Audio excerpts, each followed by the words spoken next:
भेरा में भी मीठी ईद की तैयारियां जारी हैं। खवातीन और बच्चे बढ़ चढ़कर तैयारियों में मसरूफ हैं। खवातीन मैचिंग ज्वेलरी और चूड़ियां खरीदने में मसरूफ हैं। मजीद जानेंगे नुमाइंदा 7 न्यूज नवीद जावेद से। नवीद बताइएगा।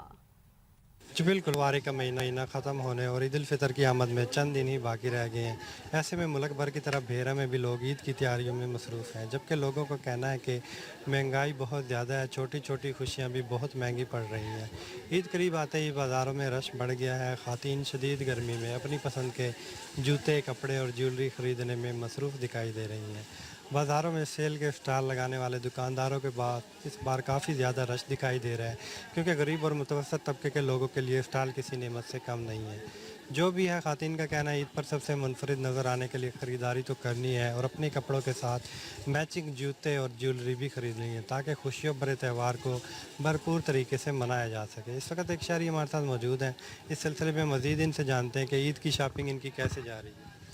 ईद की शॉपिंग इस दफ़ा बड़ी बुरी जा रही है जी, कि महंगाई जो है वो आसमान से बातें कर रही है।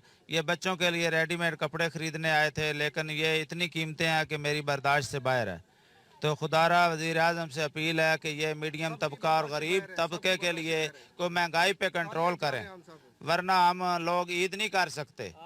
अपने लिए तो हमने कपड़े लिए नहीं, बच्चों के लिए लेने आए थे, लेकिन इनकी कीमतें सुन के तो हम वापस जाने पे मजबूर हैं। सब लोग इसी तरह हैं, सब खाली। जी बिल्कुल, इनका कहना था कि महंगाई में बहुत ज़्यादा इजाफा हो रहा है। नवीद जावेद, शुक्रिया इनकी- आपने हमें अपडेट किया।